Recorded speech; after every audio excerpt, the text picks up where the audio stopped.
Hey everybody, welcome back to Elley Knows Rocks. I am standing in a hole in a rock. Actually, this is the first stop that I am taking on the Arizona Peace Trail.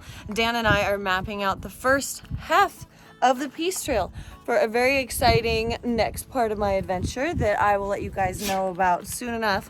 There's a lot of secrets, it seems like right now, but they're not secrets. You will know soon. But I am doing the Arizona Peace Trail part of it this weekend, and I will keep you guys informed in this video of where I'm stopping, where I'm camping, what I'm doing, what I'm using.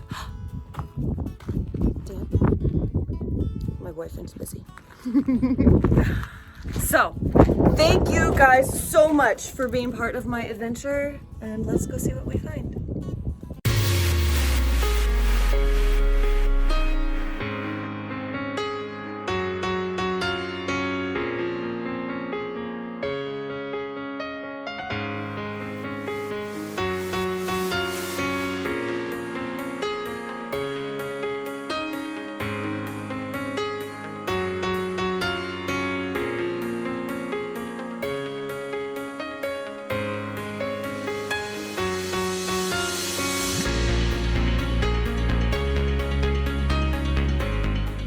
We started out our adventure for the Arizona Peace Trail in Lake Havasu.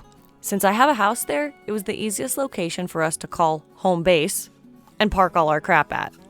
Plus, we were able to supply up and get all those last minute things we needed. But the first place we stopped was Hole in the Rock. This was a beautiful natural hole in some rhyolitic basalt.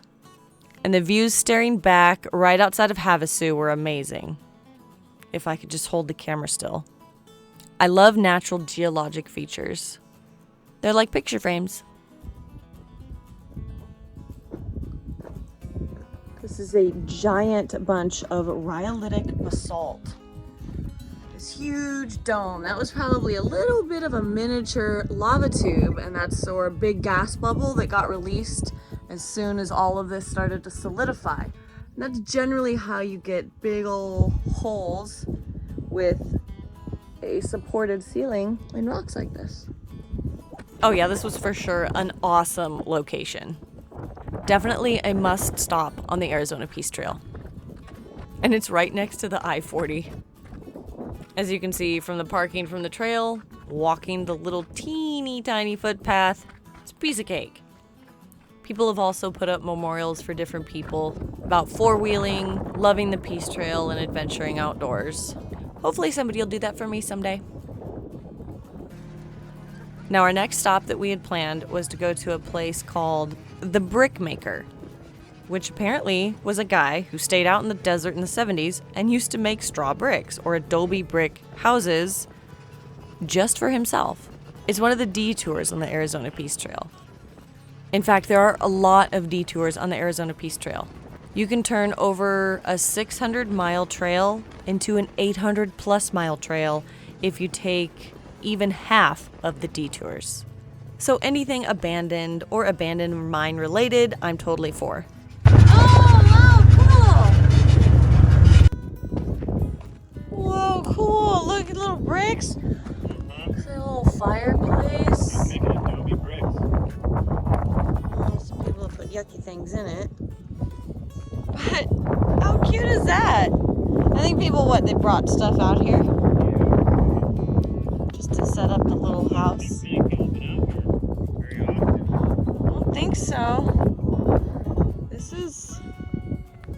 It's neat, the cute little underground little house, and then whatever that is over there.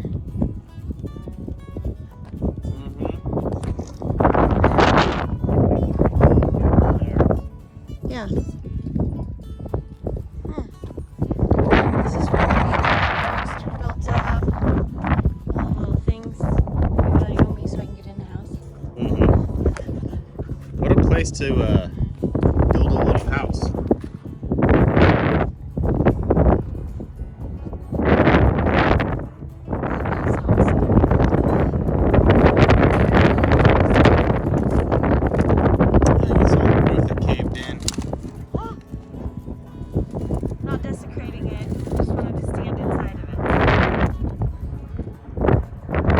So cute, like there was a little shelf right here.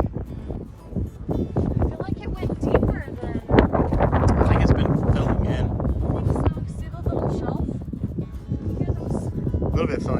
pillow right next to you, to your left. Yeah, I know, I saw that. This was a little tiny bed. This is a very short person. I think he was going the lengthwise. Oh, look, you can see the straw Mm-hmm. in the... Yeah, it's all Adobe. Oh, wow, cool. Very neat. Very crazy. Another cool part of the Arizona Peace Trail, this is an abandoned railroad track. Whoa, this is so neat. You can read about it there if you want to. Go ahead and pause. Those are old original timbers and everything. Look at that, how picturesque that is. And that is where the track got moved to. And that is the modern train moving right now. How great is that? Perfect timing. Here is the first campsite that we have chosen. Not the best place in the world. There are giant power lines. However, we told ourselves that whenever we got to 5:30, the closest campsite that we could find is where we were going to stop, just so that we could have time to set up camp, check things out, make ourselves some dinner, and relax. We're not like on this massive mission to ride into the middle of the night and see, you know, what happens. So, pretty view. Gathering twigs from this bush to use in my big bush stove so that I boil some water and use in my meal. This is exciting. So here's my little stove, all made up and ready to go. I don't know if there's two ways to use the little inner thing, but this is the way I decided to use it to get like a bigger fire going, because I have a lot of water to actually heat up for my little dehydrated meals. And I am just putting the last of like all of the tinder, like I have all of this like brushy stuff around my campsite, so I've just been picking it and putting it in there, and I'm about ready to start it in a second here. I am cheating a little bit in the fact that I'm going to use a lighter because I don't want to unpack anything else right now. Did I push this? Okay, ready? Oh crap, that started fast with the weeds. Oh, might have been too soon. Wait. No, feed more weeds, feed more of these little weeds in. Get your thing on there so we can... What on there? Oh, got a little bit of dirt in there. Oh well. Put this on, let the water start to boil. Oh my gosh! And I can feed sticks through there.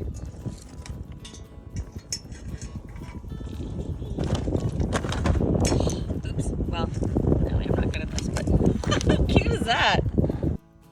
Little tent, chairs, fire, well, stove, boiling water, and that. Look at this sunset. It looks like a painting. Oh my gosh.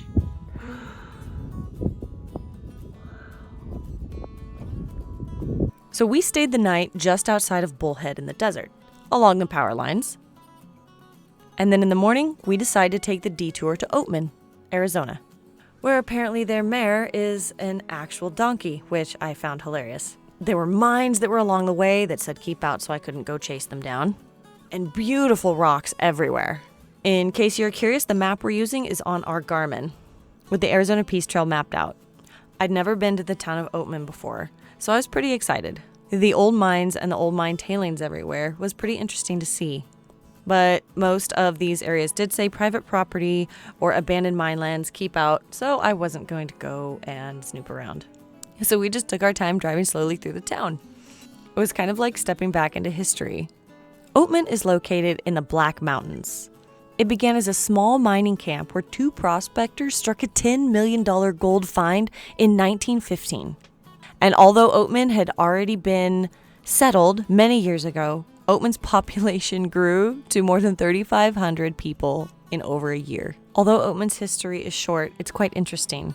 Gold mining didn't really take off here until the early 20th century, when new technology happened and reduced the transportation costs of gold, allowing new gold discoveries to be made and profitable. And how it got its name is quite sad, due to the capture of a girl called Olive Oatman. If you guys want to learn more about the history of Oatman, Arizona, I encourage you to look it up and read it for yourself.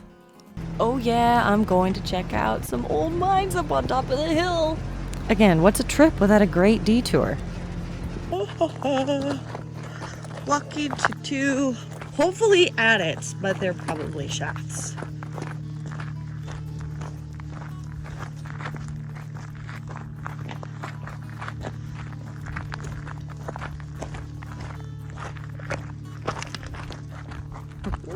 Oh, I love it when I can find something new. It's new to me. It's like, okay, damn it, look how cool it is. Yes. Wow. We are not going to go inside because I don't have the time. But look how amazing that is. Cool little adit on the AZPT trail. I'm going up there to those big guys right now. Came from way over there, traveled this direction to this really cool area. I mean, look at the rock. The rock is absolutely amazing. All these little bugs and stuff in here. This is beautiful. A lot of calcite going on. Some quartz as well. This is really, really pretty stuff. Where you got some like little dendritic staining.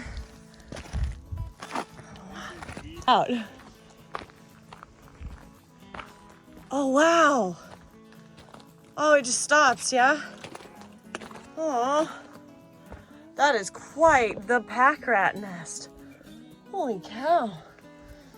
And this is awesome. Huh.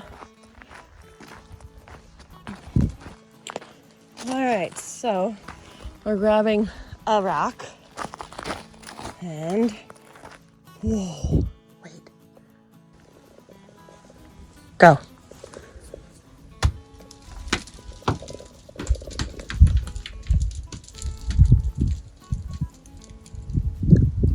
Number two.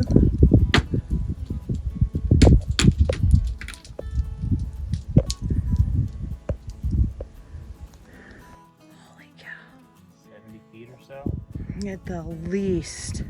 That is super deep.